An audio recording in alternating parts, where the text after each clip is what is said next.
الحمدللہ رب العالمین والصلاة والسلام علی سید الانبیاء والمرسلین اما بعد فاعوذ باللہ من الشیطان الرجیم بسم اللہ الرحمن الرحیم وقرن فی بیوتکن صدق اللہ العظیم، اور اپنے گھروں میں ٹھہری رہو۔ آج کا جو میرا عنوان ہے وہ ہے دور حاضر، درود پاک کی فضیلت نبی اکرم نور مجسم شاہ آدم و بنی آدم سیاہ لامکاں شب اسرا کے دولہا مصطفیٰ جان رحمت صلی اللہ علیہ وآلہ وسلم نے ارشاد فرمایا، جب تک مسلمان مجھ پر درود شریف بھیجتا رہتا ہے، فرشتے اس وقت تک اس پر رحمتیں بھیجتے رہتے ہیں۔ اب بندے کی مرضی کم پڑھے یا زیادہ، صلو علی الحبیب صلی اللہ تعالی علی محمد صلی اللہ علیہ وآلہ وسلم پڑھیے، الصلاۃ والسلام علیک یا رسول اللہ وعلی آلک واصحابک یا حبیب اللہ۔ دور حاضر عورت کی آزادی کے حوالہ سے بہت سنگین اور پرفتن ہے۔ اس دور کے لوگ امریکہ اور یورپ کے لوگوں کی طرح ان کے طور طرز پر زندگی گزارنا چاہتے ہیں اور اپنے معاملات زندگی کو ان کی کسوٹی پر ناپتے ہیں، یعنی کہ یہ چاہتے ہیں کہ جیسے معاملات وہ کرتے ہیں ویسے ہی ہم معاملات کریں۔ وہ بے دین ہیں اور ہم دیندار ہیں۔ ان کا رہن سہن، طور طریقہ، ان کی معاشرت، ان کی زندگی ہم سے بالکل الگ ہے۔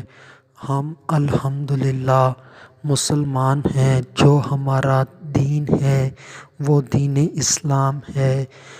یہ وہ دین ہے جو اللہ کے نزدیک پسندیدہ دین ہے۔ ان دین عند اللہ الاسلام، بے شک اللہ کے نزدیک پسندیدہ دین دین اسلام ہے۔ یہ وہ پیارا دین ہے جو ہمیں دنیا میں بھی کامیاب کرتا ہے، جو ہمیں دین میں بھی کامیاب کرتا ہے، ہمیں آخرت میں بھی کامیاب کرتا ہے۔ اور اسی دین کی اشاعت کی بدولت ہمیں عزت ملتی ہے۔ اسی دین کی وجہ سے ہماری عزتیں ہیں، ہمارا وقار ہے۔ تو یہ دین ہمیں بہت کچھ دیتا ہے، ہمیں نوازتا ہے۔ قرآن مجید ہماری شان بیان کرتا ہے، امت محمدیہ کی تم بہترین امت ہو، نیکی کا حکم دیتی ہو اور برائی سے منع کرتی ہو۔ یعنی کہ جو امت محمدیہ ہے وہ قرآن مجید کی روح سے بہترین امت ہے۔ اس کی شان یہ ہے کہ یہ اپنے مسلمان بھائیوں بہنوں کو نیکی کا حکم دیتے ہیں اور برائیوں سے منع کرتے ہیں۔ اسی وجہ سے امت محمدیہ باقی تمام امتوں سے افضل ہے۔ مگر ہمارا حال یہ ہے کہ ہم کتنے افسوس کی بات ہے کہ آج وہی عزت و شرف کا تاج رکھنے والی قوم جو دیگر قوموں کے لیے ہادی تھی، رہنما تھی، اور اب وہ قوم آج اپنی ذمہ داریوں سے وہ بے پرواہ ہو گئی۔ یعنی کہ جو ذمہ داری اس کے ذمہ تھی اس نے وہ ذمہ داری چھوڑ دی، یعنی کہ نیکی کا حکم دینا چھوڑ دیا اور گناہ سے بچنے کا کہنا چھوڑ دیا۔ تو آج پھر یہی قوم دوسری قوموں کی، بلکہ دوسرے ادیان سے، دوسری تہذیب والی قوموں سے حاجت اپنی ہدایت طلب کرتی ہے۔ آج ہمارے بڑوں کے اندر دینی طور پر سرپرستی کرنے کا جذبہ نہ رہا ہمارے نوجوانوں کے اندر، دین اسلام کی نشر و اشاعت کا جذبہ نہ رہا، ہمارے بچے دین اسلام اس کی تعلیم حاصل کرنا پسند نہیں کرتے، اور جو ہماری بہنیں بیٹیاں ہیں وہ ان کی حالت تو بہت نازک ہے کہ انہوں نے شرم و حیا کے زیور کو ترک کر دیا اور فیشن پرستی کو اختیار کر لیا۔ ایسا نہیں ہے کہ کسی کو دین اسلام کے قواعد و ضوابط معلوم نہیں، ایسا نہیں ہے کہ کوئی کسی تک دین اسلام کی تعلیمات نہیں پہنچتی، ایسا نہیں ہے کہ کسی کو یہ پتہ نہ ہو کہ یہ گناہ ہے یا یہ نیکی ہے، ایسا نہیں ہے کہ کوئی دین اسلام کی تعلیمات سے دور ہو، مگر یہاں پر دین اسلام جو ہے اس کا علم بھی ہر کسی کو ہے، قواعد و ضوابط بھی معلوم ہے، نیکی کیا ہے، گناہ کیا ہے یہ بھی پتہ ہے، مگر دین کو اہمیت نہیں دی جا رہی، دین اسلام سے محبت نہیں کی جا رہی، اس کے اوپر عمل کرنے کا جذبہ نہیں رہا۔ دین اسلام کو حاصل کرنے کے لیے، علم دین حاصل کرنے کے لیے وقت نہیں، تمام تر کوششیں تو ظاہری پرستی یعنی کہ ظاہر کو بہتر کرنے میں صرف ہو رہی ہیں، فیشن پرستی میں صرف ہو رہی ہیں، تو اس طرح سے کام ہو رہا ہے، مگر جو علماء کرام ہیں جن کے دلوں میں درد دل ہے کہ نبی کی امت راہ راست پر آ جائے، جیسے نبی کے دل میں اپنی امت کے لیے درد دل تھا، نبی کریم نے پیدا ہوتے ہی سجدہ کیا اور سجدے میں فرمایا ربی حب لی امتی، یا اللہ میری امت، اور جب اس دنیا سے معراج پر گئے تو تب بھی اللہ کی بارگاہ میں بار بار یہی فرمایا ربی حب لی امتی، ربی حب لی امتی، یا اللہ میری امت، یا اللہ میری امت۔ جب نبی پاک اس دنیا سے ظاہری پردہ فرمایا تو تب بھی نبی پاک صلی اللہ علیہ وآلہ وسلم کے ہونٹ مبارک حرکت فرما رہے تھے، تو کان لگا کر صحابہ کرام رضوان اللہ تعالی علیہم اجمعین نے سنا، تو آپ صلی اللہ علیہ وآلہ وسلم فرما رہے تھے ربی حب لی امتی، ربی حب لی امتی۔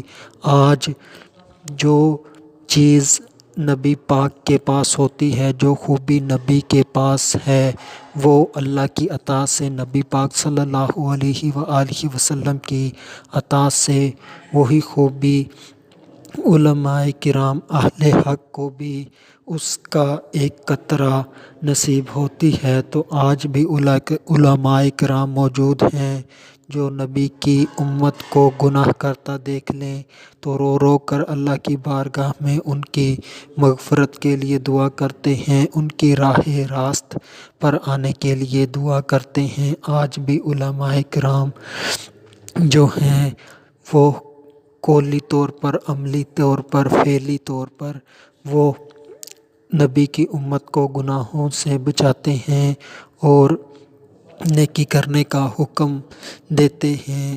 تو اس طرح سے علماء کرام ہی ہیں جو اس کام کو کر رہے ہیں، یعنی کہ جس کی وجہ سے یہ امت اب بھی بہترین امت ہے۔ اب قیامت تک کوئی نبی نہیں آئے گا، کوئی امت نہیں آئے گی، علماء کرام کی وجہ سے ہی ہماری شان ہے کہ وہ نیکی کا حکم دیتے ہیں اور برائیوں سے منع کرتے ہیں۔ علماء کرام بیانات کرتے ہیں، مگر آج کے دور میں، پرفتن دور میں، جو ایسا دور ہے جس سے جس سے عوام کو علماء کرام سے دور کیا جا رہا ہے، یہ کہہ کر کہ یہ مولوی لوگ ہیں، ان کو کیا پتہ، یہ تو صرف مسجد کی حد تک ہیں، انہیں کسی چیز کا علم نہیں، یہ جاہل ہوتے ہیں۔ اس طرح کے پروپیگنڈے ہمارے معاشرے میں پھیلائے جاتے ہیں، علماء کرام سے بدظن کیا جاتا ہے، اور یہ فتنہ بھی عام ہے کہ یہ کہا جاتا ہے کہ یہ فتنہ فرقہ واریت پھیلاتے ہیں، تو کسی کی نہ سنو، بس اپنی نماز ادا کرو، بس اس طرح کے چند دیگر کام کر لو، کسی کی بھی نہ سنو۔ تو اس طرح سے علماء کرام سے دور کیا جا رہا ہے۔ علماء کرام تقریریں کرتے ہیں، مگر تقریر سنتا کون ہے؟ اس کا اندازہ اس بات سے ہی لگا لیا جائے کہ اگر کوئی بے حیائی کی ویڈیو اپلوڈ کی جائے تو اس کے گھنٹوں میں ملین ویور ہو جاتے ہیں، اس پہ لائک بھی ملتے ہیں، سبسکرائب بھی ملتے ہیں، مگر جو دین اسلام کی بات کرتا ہے، نیکی کا حکم دیتا ہے، برائی سے منع کرتا ہے، اس کی ویڈیو کئی دن تک اس کے 0 ویو ہوتے ہیں۔ تو بات کرنے کا مقصد یہ ہے کہ دین اسلام کے لیے وقت نہیں نکالا جاتا، اور فضول گھنٹوں کئی گھنٹوں سوشل میڈیا کا استعمال کیا جاتا ہے۔ یہ نتیجہ ہے دین اسلام سے محبت نہ ہونے کا، دین اسلام کو حاصل نہ کرنے کا۔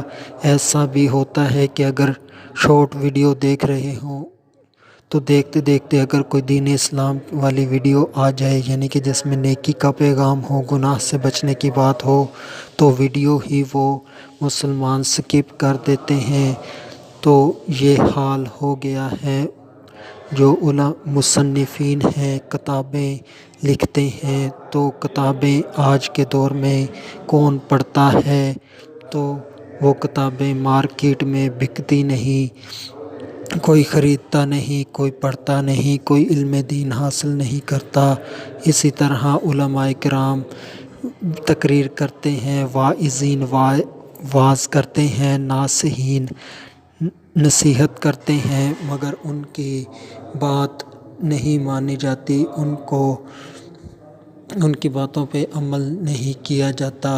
یہی وہ لوگ ہیں جن کے قلبوں کی سیاہی شہداء کے خون کے وزن سے زیادہ ہو جائے گی، یعنی کہ جو شہداء کا خون ہے وہ اللہ کی بارگاہ میں کم اہمیت رکھتا ہے۔ جو عالم دین، جو دین کی کتابیں لکھتا ہے، دین کے مسائل لکھتا ہے، قرآن مجید کی تفسیر لکھتا ہے، قرآن حدیث کی تفسیر لکھتا ہے، دین کا کام کرتا ہے، جو اس کے قلم میں سیاہی لگتی ہے، اس کی سیاہی اللہ کی بارگاہ میں زیادہ پسندیدہ ہے۔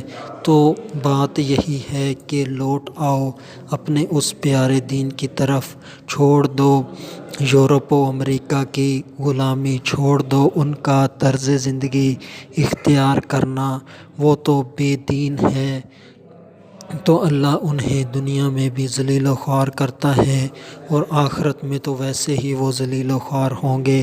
آخر میں اللہ تبارک و تعالی سے دعا ہے کہ اللہ تبارک و تعالی ہمیں دین اسلام کے اوپر عمل کرنے کی توفیق عطا فرمائے، ہمارے دل کو دین اسلام اچھا لگنا شروع ہو جائے، ہم خوشی سے دین اسلام پہ عمل کریں، اس سے حاصل کریں، اس کے مطابق زندگی گزاریں۔ میں بھی اپنی ادنا سی کوشش کرتا ہوں کہ نیکی کا حکم دوں اور برائی سے منع کروں۔ اللہ مجھے توفیق دے کہ میں خود بھی گناہوں سے بچوں اور نیکیاں کرنے والا بن جاؤں۔ وما علینا الا البلاغ المبین۔